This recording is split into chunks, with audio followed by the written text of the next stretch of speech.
I'm going to show you how you can activate your One4All gift card. The way you can do this is you want to go to a website called oneforall.com/activate, like this, oneforall.com/activate. Now, once you're here, you'll be given a couple of instructions.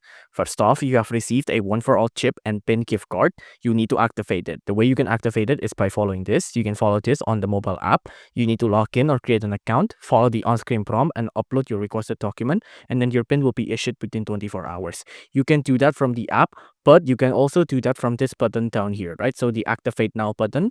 Now, if you click on this Activate Now button, it'll redirect you onto your accounts. So if I click on this, for example, and it'll go to my other website, you can see this is what it will look like. You will need to log in here. So put in your email, put in your password. If you don't have any accounts, you will need to create an account, and you will need a UK phone number along with it as well, or a Canadian phone number too. I think that could work as well. But the point is, you will need a customer account, either log in or sign in. After that, you can activate it from this website here. Yet again, oneforall.com/activate.